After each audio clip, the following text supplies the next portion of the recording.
বাংলাদেশের জনসংখ্যা 40 কোটি। কত কোটি? 40 কোটি। 40 কোটি জনসংখ্যা বাংলাদেশে। এটাকে ভারতীয়রা আমাদেরকে মানে একটা পুয়োর জাতি হিসেবে আমাদের উপরে আধিপত্যবাদ চাপিয়ে দেওয়ার জন্য 18 কোটির গল্প শোনায়। এবং বিগত 17 বছরের রেজিম 1997 সালে যেই আদমশুমারি হয়েছিল সেই গণনা শোনায়।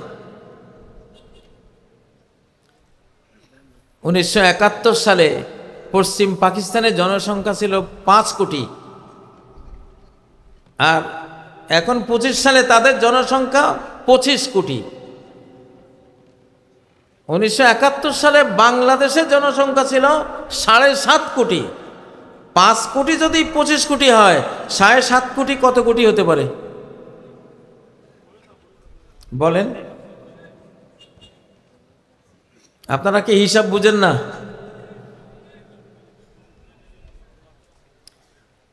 বর্তমান পৃথিবীতে 20 কোটি জনসংখ্যা যে রাষ্ট্রের নাই, সে রাষ্ট্রের কোনো শক্তি নেই, ভ্যালু নেই।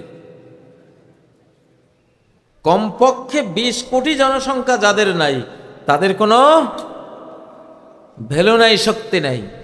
তুরস্কের এরদোগানের জনসংখ্যা 8 কোটি, মাত্র 8 কোটি। এই জন্য উনি কাজাকিস্তান, তাজিকিস্তান, কিরগিজস্তান সহ আজারবাইজান সহ তার যেই তুর্কি জাতি, তাদেরকে একসাথ করতে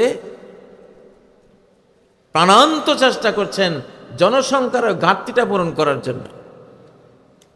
এবং এরদোগানের রাজনীতি বুঝে বিশ্ব খেলোয়া, এই জন্য বিভিন্ন দেশে, কাতারে, ইরাকে, আফ্রিকায় সামরিক ঘাঁটি করছেন। বাংলাদেশেও তিনি আসছেন তার জনসংখ্যার ঘাটতি পূরণ করার জন্য। আমরা মুসলিম যুক্তরাষ্ট্র যদি হই, আজকে মার্কিন যুক্তরাষ্ট্র আমাদের ইসলামিক যুক্তরাষ্ট্র থেকে শিক্ষা নিয়ে তারা যুক্তরাষ্ট্র হয়েছে। নবীজির যে মদিনা রাষ্ট্র, সেটা কি ছিল? মুসলিম যুক্তরাষ্ট্র ছিল। যেখানেই মুসলিম দেশ থাকবে, একজন প্রেসিডেন্ট থাকবে। এক ওমর অর্ধ পৃথিবী শাসন করেছিলেন না? আজকে ফিলিস্তিনের যেই গণহত্যা, এটা কি ফিলিস্তিনের পক্ষে মোকাবেলা করা সম্ভব না। এটা সিরিয়ার পক্ষেও সম্ভব না। এটা আরব জাহানের পক্ষেও সম্ভব না। এটা গোটা মুসলিম জাহান ঐক্যবদ্ধ হলেই কেবল কি মোকাবেলা করা সম্ভব। এজন্য আমি নিজেই আজকে ঘোষণা দিলাম, কোরআনের প্রেডিকশন, হাদিসের ভবিষ্যৎবাণী, এই সব কিছু মিলিয়ে চিন্তা করলাম একটা ঘোষণা দিয়ে দেই ইনশাআল্লাহ। ঘোষণা আসলে পরে 57 মুসলিম রাষ্ট্রের 57 প্রেসিডেন্ট তারা চিন্তা করুক যে মুক্তির পথ তো আছে আমাদের, নাকি নেই? প্রিয় ভাইয়েরা, এখন ইসলাম বিজয়ী হবেই। আমার বক্তব্যগুলি আপনারা ফলো করবেন। আমি কিন্তু একেবারে রুট লেভেলের কথাগুলি আপনাদেরকে পরিবেশন করার চেষ্টা করি। বক্তব্যগুলি আগেরটা শুনলে পরেরটা বুঝবেন, আগেরটা না শুনলে পরেরটা বুঝবেন না। 40টা বছর তো হাদিস পড়ালাম, 40 বছর মাহফিলে বক্তৃতা করলাম, 25 বছর মিডিয়ায়, বিভিন্ন ইলেকট্রনিক মিডিয়ায় পুরো দমে ইসলামিক বক্তৃতা করলাম, এবং বিভিন্ন সেমিনার, সিম্পোজিয়াম সহ এই দীর্ঘ জীবনে এগুলো করতে করতে এখন লাস্টে এসে অভিজ্ঞতা বেড়েছে না কমে গেছে? সেজন্য দুনিয়া এখন আপনাদের, দুনিয়া এখন ছাত্রদের। আফগানিস্তান ছাত্ররা চালায়, তালেবান মানে ছাত্র, তালেবান মানে কি? ছাত্র। আফগানিস্তান ছাত্ররা চালায়, বাংলাদেশও ছাত্ররা চালায়। আল্লাহ তাআলা ছাত্রদেরকে পছন্দ করেছেন, ছাত্রদেরকে পছন্দ করেছেন। তারা নতুন প্রজন্ম, নতুন পৃথিবী তারা গড়বে। আল ইসলাম ইয়ালু ওয়ালা ইউলা, ইসলাম সবার ঊর্ধ্বে থাকে, ইসলামের ঊর্ধ্বে কোনো কিছু থাকে না। তবে বিজয়টা হবে ইসলামের। কার? যদি আপনি যেটা করছেন সেটা যদি খাঁটি ইসলাম হয়, সেটা কি হবে? বিজয়ী হবে। দাড়ি রাখা কি ইসলাম নাকি ইসলাম না? আজকে যখন দেখি ক্রিকেট খেলোয়াড়রাও দাড়ি রাখছে, ফুটবলার, তাদের মুখেও দাড়ি, ঠিক না? অধিকাংশ বিশ্বে যারা আজকে নেতৃত্ব দেয়, সাংস্কৃতিক কর্মী, বিজ্ঞানী, ডক্টর এবং আমাদের তরুণ সমাজ গণহারে এখন দাড়ি রাখছে, ঠিক না? এক সময় দাড়ি রাখলেই তার উপরে দুনিয়ার যত অপবাদ, মৌলবাদ, যত টেরোরিজম, জঙ্গি, হাবি জাবি, মানে ব্যাকডেটেড সমস্ত অপবাদের বোঝা, কাঁড়ি কাঁড়ি অপবাদ তার উপরে বর্তাতো, ঠিক না? এখন কি সেটা আছে? এখন দাড়ি বিজয়ী হয়েছে। কি বিজয়ী হয়েছে? কি বিজয়ী হয়েছে? কেন? কারণ দাড়ি ইসলাম। দাড়ি কি? ইসলাম। দাড়ি ইসলামের সত্য, সত্য একটা বিধান। قال يا ابن أم لا تأخذ بلحيتي। মুসা আলাইহিস সালাম যখন দেখলেন যে গরুর বাছুর পূজা করছে, হারুন তুমি কি করছিলা? মুসা আলাইহিস সালামের রাগ খুব দেখে হারুন আলাইহিস সালাম বলছেন লা তাখুজ বিলহিয়াতি, আপনি আমার দাড়ি চেপে ধরেন না। তাহলে বুঝে গেল হারুন আলাইহিস সালামের কি ছিল? দাড়ি ছিল। ফেরাউনেরও দাড়ি ছিল, ফেরাউনের দাড়ি ছিল। আবু জাহেলেরও কি ছিল? দাড়ি ছিল। তো সর্বপ্রথম এদেশে দাড়ি কাটা শিখিয়েছে ইংরেজরা। কারা? ইংরেজরা। 1945 সালের দিকে একজন মহিলা গ্রাম বাংলা থেকে ঢাকায় ঢুকলেন। ওনার জীবনে উনি দাড়ি কাটা কোনো পুরুষ দেখেন নাই। ঢাকায় ঢোকার পরে উনি দাড়ি কাটা একজন পুরুষ দেখে প্রশ্ন করলেন, এটা কি মানুষ? দেখতে তো পুরুষ বলে মনে হচ্ছে, কিন্তু দাড়ি নেই। এক সময় সবাই গণহারে দাড়ি রাখতো, কিন্তু আরেক সময় দাড়িটা চরমভাবে কলঙ্কিত হয়েছে ইংরেজদের কারণে, আবার সেই দাড়ি বিজয়ী হয়েছে। এখন দাড়ি একটা ফ্যাশনও, ঠিক না? এখন দাড়ি না রাখলে এটা খারাপ লাগে, দাড়ি রাখলে ভালো লাগে। তাহলে যেটা ইসলাম সেটা বিজয়ী হচ্ছে কিনা? উলঙ্গপনা তো সমাজে আছে, আমরা জানি, কিন্তু কম্পেয়ার করলে আমার মনে হয় বোরকা বিজয়ী হয়েছে, ঠিক না? আমাদের সমাজে বোরকার সংখ্যাটা কি কমেছে না বেড়েছে? ওয়ান্তুমুল আ'লাউনা ইন কুনতুম মুমিনিন, তোমরা উপরে থাকবা যদি তোমাদের ভেতরে ঈমান থাকে। যদি কি থাকে? ঈমান থাকে। প্রিয় ভাইয়েরা, ঈমানের সাথে কেউ পারে না, ঈমানের সাথে কেউ বিজয়ী হতে পারে না। যেটা ঈমান এটা বিজয়ী হবে। এখন আল্লাহু আকবার স্লোগান বিজয়ী হবে। জয় বাংলা পরাস্ত হয়েছে কিনা? আল্লাহু আকবার বিজয় হয়েছে কিনা? আল্লাহু আকবার। তাইলে আপনারা ইসলামের বিজয় টের পাচ্ছেন তো? টের পাচ্ছেন না? ইসলামের বিজয় বাংলাদেশে হয়ে গেছে, আলহামদুলিল্লাহ। বাংলাদেশে ইসলামী মুসলিম যুক্তরাষ্ট্র বাংলাদেশে সূচনা হয়ে গেছে। ডক্টর ইউনূস এমন একটা মানুষ আল্লাহ বাংলাদেশকে দিলেন, সারা পৃথিবীর প্রেসিডেন্টের উনি স্যার। তুরস্কের প্রেসিডেন্টের মতো এরকম সুলতানে তুর্কি উনি ওনাকে স্যার বলে। মানে একটা মুসলিম যুক্তরাষ্ট্র তৈরি হলে যে একজন সুলতান সেখানে আসবে, সেই রকম একটা সুলতানি হাবভাব, সুলতানি একটা বিশ্বব্যাপী গ্লোবাল সেলিব্রিটি হওয়ার এই ভাবগুলি, এই দৃশ্যগুলি আমরা ডক্টর ইউনূস সাহেবের মধ্যে দেখতে পাচ্ছি কিনা?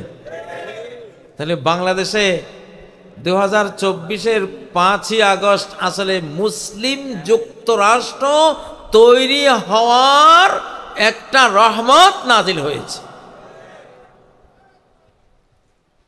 ফিলিস্তিনকে রক্ষা করার 2/3 দায়িত্ব বাংলাদেশের উপরে। কোন দেশের উপরে? এটা আমরা জানি। আমরা হলাম স্রষ্টার বাঁশি, তিনি যখন বাজান তখন বাজি। এই বাংলাদেশে বহু শাহজালাল আছে, বলে গেলাম, কোন গৌর গোবিন্দের কোন চক্রান্ত সফল হবে না ইনশাআল্লাহ। বহু শাহজালাল আছে, ডিফেন্ডার আছে, ডিফেন্স। এই দেশের সরকার, তোমরা মুসলিম যুক্তরাষ্ট্র তৈরি করো, ঘোষণা দাও। মুসলিম এক রাষ্ট্রের উপরে হামলা হলে 57 রাষ্ট্রের উপরে হামলা বলে এটা ধরা হবে, এবং 57 দেশের সৈন্য দিয়ে তার জবাব দেওয়া হবে ইনশাআল্লাহ। এবং বাংলাদেশ থেকে এটা সূচনা হয়েছে, মুসলিম বিশ্বায়নের সূচনা। আল্লাহ তাআলা বাংলাদেশকে কেন চুজ করেছেন? এত তরুণ কোন মুসলিম দেশে নাই, এত বুদ্ধিদীপ্ত তরুণ পৃথিবীর কোন দেশে নাই। দুনিয়া বুঝে 2 কোটির মতো মানুষ সারা বিশ্বে ছড়ানো, গোটা পৃথিবীটাই যেন বাংলাদেশের হাতের মুঠে এখন। এই জন্যই সারা বিশ্ব নেতারা এখন বাংলাদেশমুখী। আলহামদুলিল্লাহ, কিছু একটা আছে এখানে, কিছু একটা। কার ভিতরে কি আছে বলা যায় না। এখন এটা বাংলাদেশের ব্যাপারে খাটে, বাংলাদেশের ভিতরে যে কি আছে এটা এখন বলা যায় না। এখানে বিশাল একটা কিছু আছে আলহামদুলিল্লাহ। গাজওয়াতুল হিন্দের রণক্ষেত্র তো এই বাংলাদেশ। 17 বছর গাজওয়াতুল হিন্দের মধ্যেই ছিলাম। এখনো হিন্দুস্তান বসে বসে 24 ঘন্টা আমাদের বিরুদ্ধে মিডিয়া যুদ্ধ চলছে কিনা, এটা গাজওয়াতুল হিন্দের প্রোপাগান্ডা পার্ট, এটা চলছে। চক্রান্ত যুদ্ধ চলছে কিনা, চলছে। এটা এখনো আবার কামব্যাক, আবার ফিরে আসতেছে ফ্যাসিবাদ। এইসব ভুয়া কথার একেবারে চতুর্দিকে প্রচার চলছে কিনা, চলছে। তো আমরা তো ইনশাআল্লাহ হিন্দুস্তান বিরোধী যুদ্ধের গাজী, যুদ্ধ আমরা চাপিয়ে দিচ্ছি না, তারা চাপিয়ে দিচ্ছে আমাদের উপরে, ঠিক নয় কি? ফিলিস্তিন আর বাংলাদেশ একই হিসাব, দুইটা রাষ্ট্রের অবস্থা একরকম। ফিলিস্তিনে একটা সন্তান জন্ম হলে ফিলিস্তিনের কোনো রাষ্ট্রীয় ক্ষমতা বা কোনো শক্তিশালী দল হলে ইসরায়েল মনে করে আমার জন্য থ্রেট, আমার জন্য এটা হুমকি। ঠিক বাংলাদেশে একটা শক্তি হলেই ভারত মনে করে এটা আমার জন্য হুমকি, ঠিক নয় কি? তো ফিলিস্তিনকে যেমন র আর মোসাদ আর র মিলে তারা ধ্বংস করছে, এই বাংলাদেশের পিছনেও র মোসাদ আছে, কঠিনভাবে আছে। তাদের চক্রান্ত থেমে নেই, আমাদের সজাগ থাকতে হবে ইনশাল্লাহ। তবে আমরা সাবধান করে দিচ্ছি, বাংলাদেশের উপরে হাত দিবা, যারা হাত দিবা তাদের রাষ্ট্রসুদ্ধা দখল করে মুসলিম সাম্রাজ্যের বিস্তার ঘটানো হবে ইনশাআল্লাহ। এখন সেই যুগ, কারণ এটা আল্লাহ আমাদের সাথে আছেন। তুতিল মুলক মান তাশা, যাকে চাও সাম্রাজ্য তুমি দাও, ঠিক না? খন্দক যুদ্ধে নবীজির সাহাবীরা পরীক্ষা খনন করছেন, এমন এক পাথর পড়লো, ওটা কোনো কোদাল দিয়ে বেলচা দিয়ে ভাঙ্গা যায় না। নবীজি আসলেন, তিনি কোপ দিলেন, নবুয়তের হাতের কোপ খেয়ে ওটা ফেটে গেল, আর একটা আলো বেরিয়ে গেল। সেই আলোতে পারস্য সাম্রাজ্যের বিল্ডিংগুলো নবীজি দেখলেন, প্রাসাদগুলো দেখলেন। তিনি বললেন যে তোমরা সুসংবাদ গ্রহণ করো, পারস্য সাম্রাজ্য তোমরা দখল করবা। আরেকটা কোপ দিলেন, পাথর বাংলা একটা আলো বিচ্ছুরণ হয়ে রোমান সাম্রাজ্যের প্রাসাদগুলো দেখা গেল। নবীজি বললেন, রোমান সাম্রাজ্য তোমরা দখল করবা। কুরাইশ শুনে বলে যে মোহাম্মদ আমাদের থেকে বাঁচার জন্য, মুসলিমেও আরব শত্রু থেকে বাঁচার জন্য গর্ত করে যান বাঁচাচ্ছে, সেই মোহাম্মদ তার এইসব গো বেচারাদেরকে সুসংবাদ দিচ্ছে পারস্য সাম্রাজ্য, রোমান সাম্রাজ্য বিজয়ের। শুনছো মোহাম্মদের কথা। তখন আল্লাহ আয়াত নাজিল করলেন, সাম্রাজ্য তো মোহাম্মদের না, সাম্রাজ্য কার? আল্লাহর। তিনি চাইলে যাকে চান তাকে দিতে পারেন। আল্লাহ চাইলে বাংলাদেশকে বাংলা এম্পায়ার করে দিতে পারেন ইনশাআল্লাহ। ঠিক নয় কি?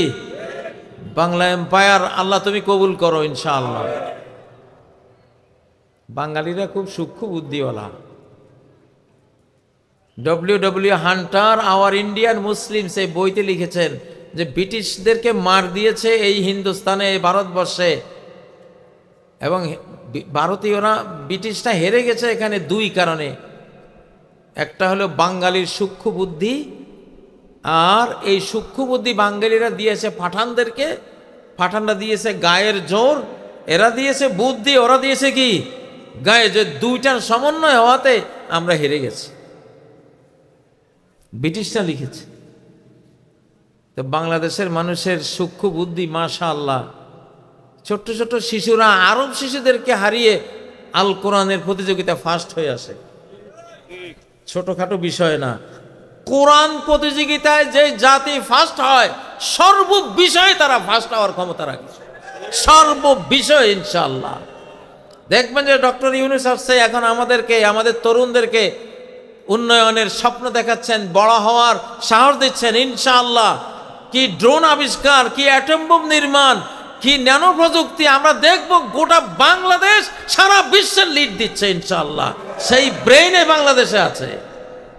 মার্কিন মূল্যকে এক বাংলাদেশি বিজ্ঞানী, তিনি ক্লাস নেন, মাসে বেতন তার 2 কোটি। নাসা বিজ্ঞানীর অনেকজন আছে বাঙালি আমাদের বাংলাদেশ। আমেরিকার ক্ষেপণাস্ত্রের ডিজাইন তৈরিকারী বাংলাদেশি। সারা বিশ্ব থেকে যদি বাংলাদেশ তার সন্তানদেরকে আনে, বাংলাদেশ এক রাতেই পরাশক্তিতে পরিণত হবে। এইরকম মেধা বাংলাদেশে আছে আলহামদুলিল্লাহ। বাংলাদেশের দিকে এই জন্যই সারা বিশ্বের দৃষ্টি পড়েছে, এমনি পড়ে নাই। প্রিয় ভাইয়েরা, তো এখন আমাদের ঐক্যবদ্ধ হওয়া চাই। আমাদের কি হওয়া চাই? ঐক্যবদ্ধ হওয়া চাই। গোটা বাংলাদেশ একটা শীষে ঢালা প্রাচীরের মতো হব। গোটা বাংলাদেশ ডক্টর ইউনূসের নেতৃত্বে আমরা ঐক্যবদ্ধ। ডক্টর ইউনূস 4-5 বছর ক্ষমতায় থাকবেন ইনশাআল্লাহ। এর আগে আমরা আর কোনো নির্বাচন শুনতেও চাই না, দেখতেও চাই না, কোনো দরকার নাই। আর আমি বললে বাকি না বললে বাকি, এটা চলে গেছে। 5ই আগস্ট এইসব দুর্নীতিবাজের নির্বাচন, এটা রহিত হয়ে গেছে, আকাশ থেকে রহিতকরণ হয়ে গেছে। এগুলি আর আসবে না ইনশাআল্লাহ। ওই যে কামব্যাক করবে, এটা হবে না। অনেকেই আবারও দুর্নীতি করার জন্য নির্বাচন জিকির করছেন, আবার মুখে জঙ্গিবাদের কথা বলছেন, জঙ্গিবাদের ভুয়া মার্কেটিং করতেছেন। 40 কোটি মানুষের 80 কোটি জুতা তোমাদের গালে মারবো ইনশাআল্লাহ। জঙ্গিবাদকে লাথি মারি আমরা। জঙ্গি তো তারা যারা মায়ের কোলে শিশুকে হত্যা করে বোমা মেরে, তারা জঙ্গিবাদী। যারা রিফিউজি, ইহুদিরা ফিলিস্তিনের রিফিউজি, তারা হিটলারের মার খেয়ে পৃথিবীর কোথাও কেউ জায়গা দেয় না। ব্রিটিশরা জানে যে এই জাতি যদি ব্রিটেনে জায়গা দেয়, ব্রিটেনের অবস্থা জার্মানির মতো করে ফেলবে। আমেরিকানরা জানে এদেরকে যদি আমেরিকা জায়গা দেয়, আমেরিকার অবস্থা হিটলারের জার্মানির মতো শেষ করে ফেলবে। তো এদেরকে ফেলবো কই? মুসলমানদের গায়ের উপরে ফেলবে। এগুলি মুসলমানগুলির যন্ত্রণা দেখ। সেই ষড়যন্ত্র করে রিফিউজিগুলিকে এনে ফিলিস্তিনে বসিয়ে, সেই রিফিউজিরা আদিবাসীদেরকে উৎখাত করে বোমা মেরে এখন সেখানে মহাপ্রলয় ঘটাচ্ছে। ইনশাআল্লাহ তোমাদেরকে আমরা বিদায় ঘন্টা বাজাবো। আমরা জেগে উঠেছি ইনশাআল্লাহ। আমাদের মুসলিম যুক্তরাষ্ট্র জন্ম হয়ে গেছে আমি মনে করি। আমাদের বাংলাদেশের বর্গ কিলোমিটার কত? 4,17,00,000 প্লাস। বাংলাদেশ কত বড়? বাংলাদেশের সীমানা, এটা যদি মুসলিম জাহানের অংশ হয়, মুসলিম জাহানের সীমানা হলো 4,17,00,000 প্লাস বর্গ কিলোমিটার। পৃথিবীর কোনো সাম্রাজ্যের এত বড় সীমানা নাই, এত বড় বিস্তীর্ণ ভূমি নাই, মুসলিমদের আছে। সামনে 7 মহাদেশ জড়ো হবে ইনশাআল্লাহ। প্রিয় ভাইয়েরা, তবে এই মুসলিম যুক্তরাষ্ট্র তৈরি করব আমরা ঈমান দিয়ে। কি দিয়ে? লা ইলাহা ইল্লাল্লাহ দিয়ে। এখন নেতানিয়াহুরা বোমা মারছে লা ইলাহা ইল্লাল্লাহর উপরে, কালেমার উপরে বোমা মেরে কোনো লাভ নাই। কালেমার পাওয়ার কত? 7 আসমান 7 জমিন। লাউ আন্নাস সামাওয়াতি সাবআ ওয়াল আরদিনা সাবআ ফি কিফা ওয়া আমরাহুন্না গায়রি ফি কিফা ওয়া লা ইলাহা ইল্লাল্লাহু ফি কিফা লামালাত বিহিন্না লা ইলাহা ইল্লাল্লাহ। 7 আসমান 7 জমিন যদি এক মহাজাগতিক পাল্লায় তুলে দাও, আর লা ইলাহা ইল্লাল্লাহকে এক পাল্লায় তুলে দাও, লা ইলাহা ইল্লাল্লাহর ওয়েট, ক্ষমতা, শক্তি মহাবিশ্বের চেয়ে বেশি। আল্লাহু আকবার। সেই লা ইলাহা ইল্লাল্লাহ বিজয়ী হবে। কি? লা ইলাহা ইল্লাল্লাহ বিজয়ী হবে। উলু হুবাল, উলু হুবাল, উলু মানে জয়। উলু মানে কি? ওহদের যুদ্ধের সময় আবু সুফিয়ান স্লোগান দিয়েছিল উলু হুবাল, হুবাল জয়, হুবাল জয় বাংলা। এটা শিরকি স্লোগান। এটা কি? শিরকি স্লোগান। জয় বাংলা, জয় বাংলা হলো ইন্ডিয়া স্লোগান। তারা বাংলাদেশ জয় করেছে 71 সালে, সেই স্লোগান দিয়েছে। আর আমাদের নাদানরা এটাকে বাংলাদেশি স্লোগান মনে করে তারাও ইন্ডিয়া স্লোগান মুখে নিয়ে তারা এই 53 বছর কাটিয়েছে, নাদানের দল। আমাদের স্লোগান হলো নারায়ে তাকবীর। জোরে, আরো জোরে, আরো জোরে।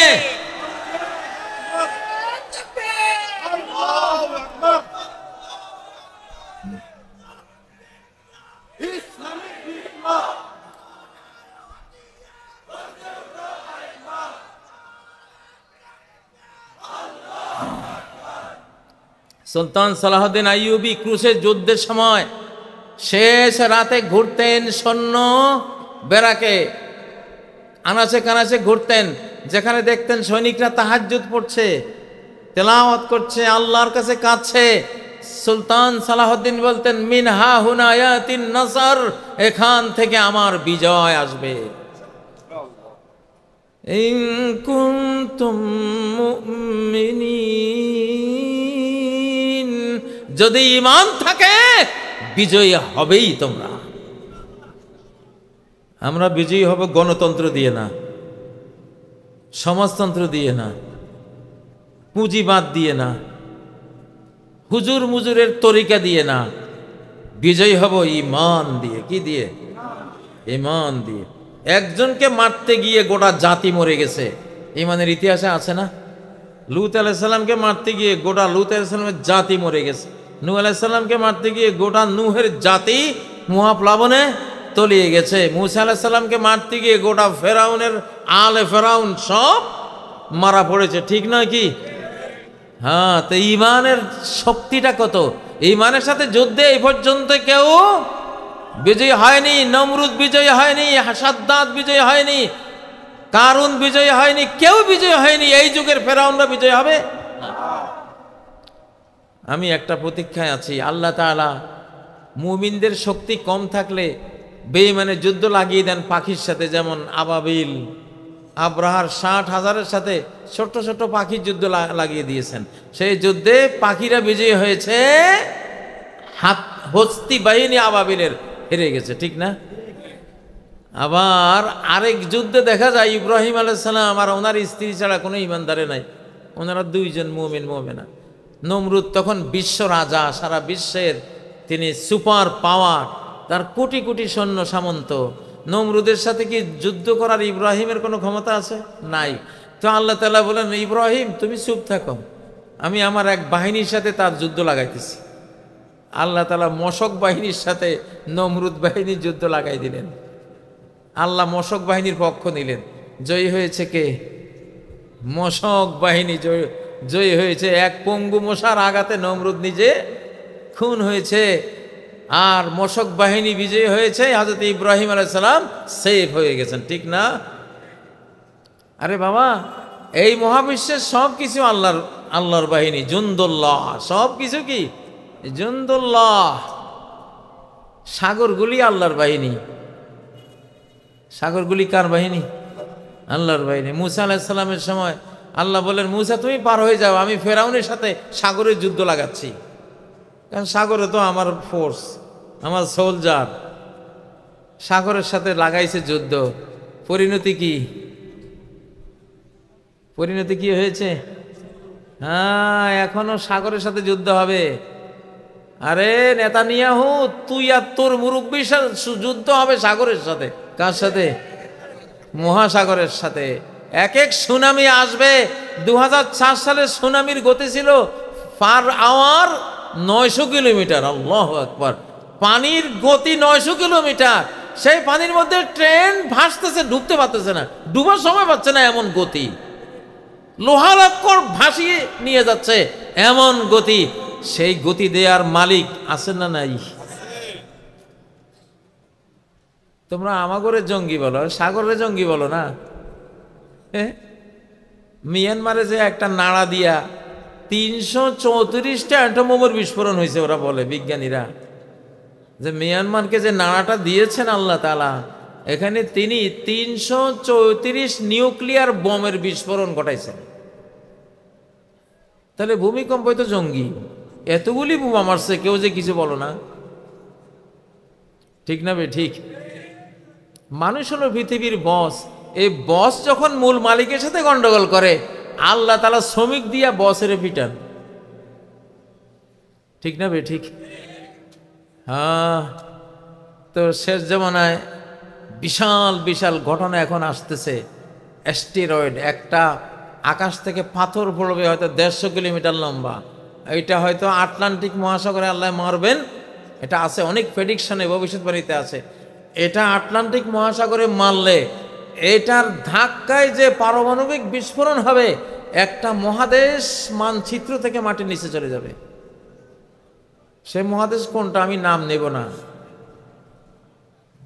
যেদিন আপনারা শুনবেন, আর বিশ্বের সব ব্যবসায়ীরা কাঁদবে, যাহারে ওয়ার্ল্ড ট্রেড সেন্টার তো ওই মহাদেশে ছিল, সব ব্যাংক ব্যালেন্স, যা রুজি রোজগার সব ওইখানে ছিল। মুলুকুল আরদ তাবকি তানুহু আলাইহিম মুলুকুল আরদ প্রেডিকশনে আছে, সারা পৃথিবীর রাজা মহারাজারা কাঁদবে যে আমাদের সব গেছে। অপেক্ষায় আছি ইনশাআল্লাহ, সংবাদ একদিন শুনবো। যারে কেউ মারতে পারে না, ওরে আল্লাহ মারে। যারে কেউ মারতে পারে না, ওরে কে মারে? আল্লাহ মারেন। তো সে আল্লাহর কোরআনেতে এগুলি আছে। বেশি তাকাব্বুর করিস না নেতানিয়াহু আর তোর মুরব্বীরা, বেশি তাকাব্বুর করিস না, অহংকার করিস না, ইগো দেখাস না। মারের ছোটে, আকাশের মারের ছোটে আমান্তু কইয়া চিৎকার দিবি এক সময় ইনশাআল্লাহ, ঠিক না? ঠিক। আর যারা এখন আমাদের সাথে গন্ডগোল করে, আমি জানি সব খ্রিস্টান ইসলাম কবুল করে ফেলবে ইনশাআল্লাহ। খ্রিস্টানরা একটু বুলা বলা ভালো টাইপের। ওই মিনাহলিল কিতাবি ইল্লা লা ইউমিনান্না, সমস্ত আহলুল কিতাব, খ্রিস্টান বিশেষ করে, সবাই ঈমান নিয়ে আসবে। ঈসা আলাইহিস সালাম যখন আসবেন, ওই সময় পুরা খ্রিস্টান জাহান, আমেরিকা, ইউরোপের সব খ্রিস্টানরা মুসলমান হয়ে যাবে ইনশাআল্লাহ। তো তখন তোমরাই মৌলবাদী হইবা ইনশাআল্লাহ, আমাদের চেয়ে বেশি মৌলবাদী হইবা। আমি কথা লম্বা করব না। আসলে ফিলিস্তিন রক্ষার জন্য আগামীকালকে মার্চ ফর গাজা আমরা ঘোষণা দিয়ে রাখছি, ছাত্ররা ঘোষণা দিয়েছে। তো এইটা সময়ের দাবি। ফিলিস্তিন রক্ষার 3 ভাগের 2 ভাগ দায়িত্ব বাংলাদেশের। বাংলাদেশ পারে। বাংলাদেশের সাইফুল আজম, আমি ওই মাহফিলে বলে আসছি, সাইফুল আজম একমাত্র পাইলট। 1967 যুদ্ধে এই বাংলাদেশি পাবনার এই ছেলে একাই গোটা ইসরায়েলকে পরাস্ত করার মতো কাজ করেছে। ইসরায়েলের 4টা জঙ্গি বিমান নিজে ভূপাতিত করেছে। জর্দানের হয়ে লড়াই করে বিজয়ী হয়ে পরের দিন ইরাকের হয়ে লড়াই করে সেখানেও সে বিজয়ী হয়েছে। তার ফুল টিম 40 থেকে 46টা ইসরায়েলি বিমান ভূপাতিত করেছে। এই সাইফুল আজমের কারণে সেদিন ইসরায়েল পুরো আরব জাহানকে ধ্বংস করতে পারেনি। এটা সেই সাইফুল আজমের দেশ ইনশাআল্লাহ। সাইফুল আজমকে আল্লাহ ওখানে কেন এইভাবে বিজয়ী করলেন, সেই ইতিহাস রেখে দিলেন কেন? এই জন্যই যে সাইফুল আজমের বাংলাদেশের বিরাট দায়িত্ব ভবিষ্যতেও বর্তাবে, সেটা আছে ইনশাআল্লাহ। আমাদের ডক্টর ইউনূস সাহেব একটা ঘোষণা দিলে আমরা আশা করি মুসলিম যুক্তরাষ্ট্র তৈরি হবে এবং ফিলিস্তিন রক্ষারও বিশাল কাজ হয়ে যাবে ইনশাআল্লাহ। আল্লাহ তাকে সেই সম্মান দিয়েছেন। আমরা বলি ডক্টর ইউনূস সাহেব ভয় পাওয়ার কোনো কিছু নাই, ভয় তারা আমাদেরকে পাবে এখন ইনশাআল্লাহ। এখন আকাশ আমাদের সাথে, আল্লাহ রব্বুল আলামিনের ফেরেশতা বাহিনী আমাদের সাথে, সমস্ত সৃষ্টি প্রকৃতি এখন বিদ্রোহী হয়ে অপরাধীকে মারার জন্য রেডি হয়ে আছে, আল্লাহর কমান্ডের অপেক্ষায় আছে শুধু। এখন আর ভয় পাওয়ার কোনো কিছু নাই। তো অতএব বাংলাদেশ এগিয়ে যাবে, মুসলিম বিশ্ব একটি মুসলিম যুক্তরাষ্ট্র হয়ে তারা ঐক্যবদ্ধ হবে। ফিলিস্তিন হবে রাজধানী, আমাদের মুসলিম যুক্তরাষ্ট্রের রাজধানী আক্রান্ত হয়েছে, আমরা কি বসে থাকবো? আমাদের বসে থাকার সুযোগ নাই, কারণ আমাদের বাইতুল আকসাতেই ঈসা আলাইহিস সালাম রাজধানী করে গোটা বিশ্ব শাসন করবেন। এই ফিলিস্তিনকে রাজধানী করে ইমাম মাহদী গোটা বিশ্ব শাসন করবেন। আজ থেকে, এখন থেকে আমরা মনে করব যে আমাদের ফিলিস্তিন মুসলিম যুক্তরাষ্ট্রের রাজধানী, ইসরায়েল সেখানে আক্রমণ করেছে, আমরা প্রতিটি মুসলিম এর বিরুদ্ধে আমরা যুদ্ধে ঝাঁপিয়ে পড়লাম ইনশাআল্লাহ। আমাদের আধ্যাত্মিক শক্তি দিয়ে, আমাদের ইবাদতের ক্ষমতা দিয়ে, আমাদের প্রেয়ার প্রার্থনার শক্তি দিয়ে, আমাদের অস্ত্রবল দিয়ে, জনবল দিয়ে, অর্থবল দিয়ে, সকল কিছু দিয়ে ফিলিস্তিন রক্ষার কাজে আমরা ঝাঁপিয়ে পড়ব ইনশাআল্লাহ। আল্লাহ কবুল করেন, আল্লাহ আমাদের এই বাংলাদেশকে কবুল করেন, বাংলাদেশের ওলামায়ে কেরামকে ঐক্যবদ্ধ করে দেন, সকল ইসলামী দলকে এক পতাকা তলে নিয়ে আসেন, যারা জাগতিক দল করেন তাদেরকেও আল্লাহ ঐক্যবদ্ধ হওয়ার তৌফিক দান করেন। সম্মানিত ভাইয়েরা, আমি আর কথা লম্বা করব না, যেহেতু অনেক গভীর রাত হয়েছে, সম্ভবত 11:30 পর্যন্ত। হ্যাঁ, আমার সময় ছিল 11:30, এখন তো 27 বাজে। তো আমার পরে জনাব জামাল উদ্দিন সাহেব আছেন, তরুণ বক্তা, খুব সুললিত কণ্ঠে ওয়াজ করেন ইনশাআল্লাহ। এখন তো বাংলাদেশ জামাল সাহেবদের, আমরা যারা 60 বছর পার হলে মানুষকে আল্লাহমুখী হতে হয়, পরকালমুখী হতে হয়। 7 বছরের পরে সে যেখানে যাবে অনন্ত লোকে, সে অনন্ত লোকের পাল্লাটা তার ভারী হতে হয়, দুনিয়ার সম্পর্ক থেকে একটু একটু করে কমিয়ে ওই মুখী হয়ে যেতে হয়। তা আমরা তো 60 পার হয়েছি, এখন বাংলাদেশ হলো জামাল সাহেবদের, এই যে ডক্টর শফিক সাহেবদের, আপনাদের। আমরা যারা মুরব্বী লেভেল আছি, আমরা আছি আপনাদের সাথে, পরামর্শ দেব, সাহস দেব, অভিজ্ঞতা দেব, প্রার্থনা, যুদ্ধও করবো ইনশাল্লাহ। আমরা পুরান গাড়ি শক্তিশালী বেশি, পুরান জাপানি গাড়ি, নতুন গাড়ি বচকা যায় এগুলির সাথে লাগলে। তা পুরান গাড়ি যেগুলি আছে ইনশাল্লাহ আপনাদের সাথে আছে, কিন্তু মূলত দেশটা এখন ছাত্রদের। আফগানিস্তানও ছাত্ররা জয় করেছে, বাংলাদেশও ছাত্ররা জয় করেছে এবং ফিলিস্তিনেও ছাত্ররাই লড়াই করতেছে, ঠিক না? ছাত্রদের জয় জয়কার ইনশাআল্লাহ। ছাত্ররা আমাদের সন্তান, আমরা শিক্ষক, আমরা তাদের বিজয় দেখব ইনশাআল্লাহ। আল্লাহ তাদেরকে পছন্দ করেছেন, চুজ করেছেন, তাদের মনোনীত করেছেন। তার এই নতুন ইসলামী বিশ্বায়ন, সর্বশেষ বিশ্বায়নের জন্য ছাত্র সমাজকে আল্লাহ মনোনীত করেছেন। ইমাম মাহদী যখন আসবেন 40 বছর, ছাত্র জীবন মাত্র পার হয়ে তিনিও আত্মপ্রকাশ করবেন ইনশাআল্লাহ। অতএব আমরা আছি তোমাদের সাথে, আল্লাহ আমাদের সবাইকে কবুল করুন, যার যার শক্তি মতো, বয়স মতো আল্লাহর দ্বীনের শেষ বিজয়ে আমরা যাতে অংশ নিতে পারি। সুবহানাকাল্লাহুম্মা বিহামদিক, আশহাদু আল্লা ইলাহা ইল্লা আনতা, আস্তাগফিরুকা ওয়া আতুবু ইলাইক। আসসালামু আলাইকুম ওয়া রাহমাতুল্লাহি ওয়া বারাকাতুহু। অসংখ্য ধন্যবাদ।